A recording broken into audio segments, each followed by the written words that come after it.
Welcome to the Reinvent Relevance podcast. I'm your host, Jason Mutzfeld, Director of Learning at Merfeld Career Management. Our show is about what we do to help people who want to take charge of their careers. We call it Reinvent Relevance. It's embracing change to do more meaningful work. Joining me today is Michelle Merritt, the Executive Partner at Merfeld Career Management, and she's going to help us with our topic, which is recruiters. How does recruiting work, and how does it play into your potential career search? Michelle, there's a lot of mystery that revolves around recruiters. Sometimes we get cold calls from them. Some people have worked with them. Some people haven't. Are they technical only? Are they executive only? Give us kind of the 101 on how recruiting works from a job candidate's perspective. Jay, thanks for tackling this with me today. I think it's a question, I know these are all questions that our clients have commonly asked. How do I work with recruiters and how do I find them? What are they? Who are they? And really and truly, I think there are two big definitions that need to be established. One is external recruiters, or sometimes you'll hear people call them headhunters. You'll hear people call them contracted recruiters. These are people who are contracted by a corporation. It could also be by a small business to go out and find talent and bring those people in to be interviewed for a position. They are not employees of the company, but rather contractors of the company. They are often paid a percentage based on the salary that you end up, the offer that you end up with. They're often paid a percentage of that. That's how their fees are established. Some are paid up front, some are not. It really just depends on how they've arranged their contract. An internal recruiter is someone who works inside the company, who is employed by the company to seek talent, interview talent, and often they're the first line of defense, if you will, the first person doing the interviews. And then they are passing those who pass through that first screening interview on to hiring managers for consideration. So there are two different types of recruiters, and there are two different ways to approach them. But at the end of the day, it all comes down to relationships. Okay, and your internal recruiters, you sort of want to say that they're a face of the corporation or the company that they represent. Now, external recruiters, correct me if I'm wrong, they are aligned with certain verticals. For example, the home building industry, the financial industry, higher education. Is that true? Is that still, or are recruiters kind of generalized these days? Most recruiters have an industry niche, if you will. A firm may cover a broad array of industries where specific recruiters will often have specific industries or niche industries. So like you said, construction. I was a home building recruiter for many years before we opened this firm. And I spent time both externally as well as then internally working as a recruiter for a period of time as well. So you can have, your recruiter's often going to focus on one industry. So you want to look for people, recruiters externally especially, who fit your industry. That might be finance, for example. That might be accounting. That might be technology. Mm-hmm. And then, and there might from time to time, especially in broader industry definitions like manufacturing, there could be someone who focuses on biomedical versus someone who focuses in plastics, for example. So there are some recruiters get very specialized in their niche, depending on how broad the overarching industry is. Okay. How would you go about finding a recruiter? Let's say you're new in the job search and you're on LinkedIn, and where do you go to find somebody who is going to represent either your industry, your region? How are you going to connect with recruiters, and how do you find the recruiters that are on the inside, the internal recruiters? What's your advice for making yourself not only attractive so they find you, but how do you reach out to them when you've found them? Right. So we launched a course not long ago called the No Nonsense Guide to LinkedIn for job seekers.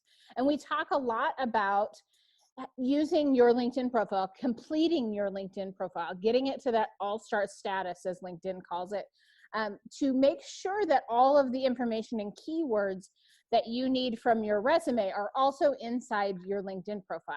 This will help make you more searchable to recruiters, both internally and externally. It also makes you more searchable to hiring managers. Recruiters aren't the only ones out there looking. A lot of times hiring managers will be out there searching as well, just to see what is out and available in the market. Now, how to find a recruiter, whether that's internal or external, Google and LinkedIn are your two best sources normally. Well, and your third best source certainly is your own individual network. Other people you know in your industry or do similar types of work may have recommendations on recruiters that they've worked with over the years that may have done good work for them. The key to finding a good recruiter, again, is that relationship piece.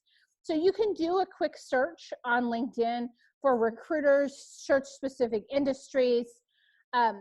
Geography is not as important when you're looking for a recruiter, because a recruiter may be based here in Indianapolis where we are and work the entire West Coast and Midwest region, for example, which is exactly what I did when I was a recruiter in the home building industry. So it's really, geography isn't as important. Recruiters work all over the world today, but certainly finding someone who knows your industry and has a good reputation. That's the other thing. Recruiters can't make everyone happy all the time, but if you're talking within your network about a recruiter who is responsive, who calls people back, who's polite, who is willing to give you a small amount of their time, then that's certainly the sign of a good recruiter. Recruiters want to build relationships with people who are valuable in the industry. Gotcha. Now, what would you say to somebody who's actually in a position right now, they're working away at their 9 to 5, and I'm asking this because this happened to me a lot when I was working in technology. Mm-hmm. You get a call, you get an email and a LinkedIn connection from a recruiter, and you're perfectly happy where you are, or you haven't actually considered going on to your next gig. What do you do when a recruiter contacts you and you're not expecting it? What's the best way to respond in a situation like that? Absolutely take their call. Now you can say, I can't talk to you this moment. Can I talk to you this evening? I can't talk. I'm at the office, sort of thing. And most recruiters are going to understand that. Yeah. But I think anytime you can build relationships, you expand your network. Many of the relationships that we have today here at Merfeld were relationships I started 20 years ago as a recruiter. We still write resumes today for the very people that I recruited for leadership roles 20 years ago. So these are relationships that have been built over a long period of time. And many of them started because someone took my phone call, right? So when I called and wanted to know about the industry, maybe I wasn't looking directly for you, but I wanted a referral to someone else, someone who might be interested, things like that.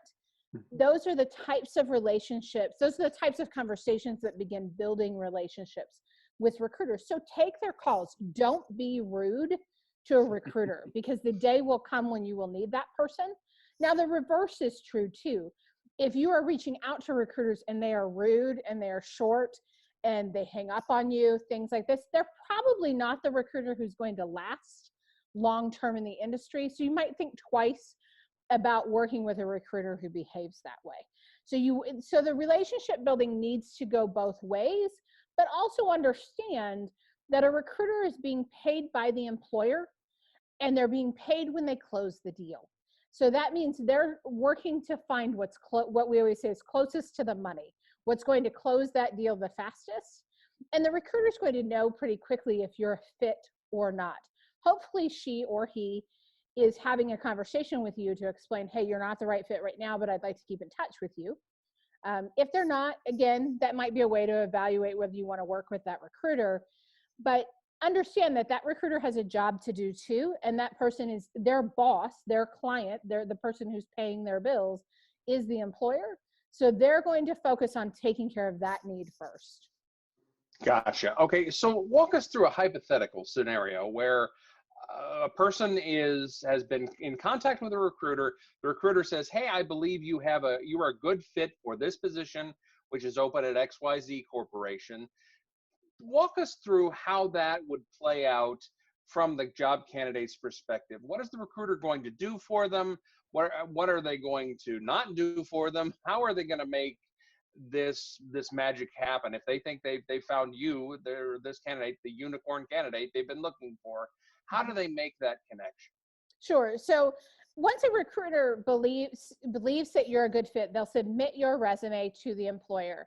Now they're likely going to ask if you have already submitted your name to this employer, or they may ask for the list of companies that you've actively submitted your name to in the last 6 months or submitted your information and resume to.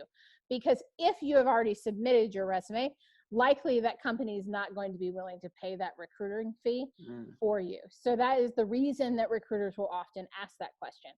But here's the thing. Once a recruiter submits your name and the employer says, yes, I want to speak to him or her, then the recruiter is going to set up a call. In the world we live in today, it's likely going to be a Zoom or WebEx type call so that you can meet with and interview with the various people throughout the process. And through each step of the way, depending on the relationship the recruiter has with the hiring company, with the hiring manager, they may or may not be directly involved in each step of the way. A good recruiting partner is going to be involved every step of the way, giving you guidance, even helping you prep for interviews. Now, a lot of recruiters today don't take the time to do that, which is part of the reason we offer interview prep services and even salary negotiation services, because as you get closer down this line and get closer to the final interview, a good recruiter is going to be asking how much money you want, what kind of compensation package are you looking for, what's an automatic yes number, what's an automatic no number. And those things are very important that you know those in advance and you know what it is you want from the employer, because the recruiter is going to be sort of that middle person trying to help negotiate and broker this deal. But keep in mind, the recruiter is ultimately paid by the hiring manager, by the employer. So their loyalty is always to the employer first. And that's not a bad thing. That is in no way a slight, but this is just the facts of the relationship. So having someone in your corner, which is why we do salary negotiation coaching, to help you identify what you need and what you don't, can be a real benefit. Gotcha. Now, how is that different and let's use the same scenario, except make the recruiter an internal recruiter? What are the subtle differences that are involved in that scenario? Obviously, they're still working for the corporation. They're not working for the candidate. Tell us a little about that. So the situations can be very similar in many ways. The recruiter is often someone who is, again, seeking out talent. You may have applied directly to them. They may not have contacted you. A lot of times internal recruiters don't actively go outside the organization for a search, but some do. And so they'll be working with you to guide you again through the process. Depending on how the company's structured, they may do only the intake interview or that first screening interview, and you may not see that recruiter again throughout the process. You may just venture from, interview to interview throughout the process without that guidance. It really just depends on how the organization is structured. The one thing that you won't get, that you do often get with an external recruiter, is likely the guidance and the prepping and so sort of that inside track. That's the great thing about working with an external recruiter, is that they can often, if they know the company well, give you sort of the inside scoop, the right questions to answer, how to prep you, what to expect, what to already know, or what you might have in common with the hiring manager that you're going to be interviewing with. The internal recruiter is less likely to give you that insight. Awesome. Well, that's fantastic. So, Michelle, any final thoughts, any advice that you can give to our audience out there that are considering dealing with or have dealt with or are going to maybe deal with a recruiter? Sure. So recruiters are a tool in your toolbox, right? I would never say, and I don't know a single recruiter who says, use me as your exclusive source, right? No one wants that sort of pressure in their life. They are a tool in your toolbox, and they can be a great tool if you're making the effort to continually build relationships. And that starts long before you're looking for a job, right? So as we talked about, that is taking people's calls, returning people's emails, connecting when someone invites you to on LinkedIn, responding to their messages, things like that, so that you're an active participant in that relationship. But again, this is one tool. It's a tool you want to keep sharp, because you never quite know when you're going to need that tool, or when that recruiter is going to call with the opportunity of a lifetime and change your world for the better. So, be prepared for that, but also understand that they're part of your network. They're not the sole way to get a job. They're not your sole opportunity to move ahead, but they are the best recruiters are a critical component to your network for sure. Exactly. Don't put your eggs all in one basket. Correct. So, well, thank you everyone for joining us today. To find out more about how you can take charge of your career, please visit our website, merfeld.com, or reach out to us on LinkedIn. To reference the course that Michelle mentioned earlier in the podcast, the No Nonsense Guide to LinkedIn, also visit our website. Scroll down to the bottom under the free courses and you'll see it there, along with the Creating a Winning Resume resource. We hope you all learned something today, and if you have any questions, please feel free to reach out to us. We're always happy to meet new people and answer any questions you have. We hope you have a great week. Stay safe, and we will talk to you soon. Bye, everybody.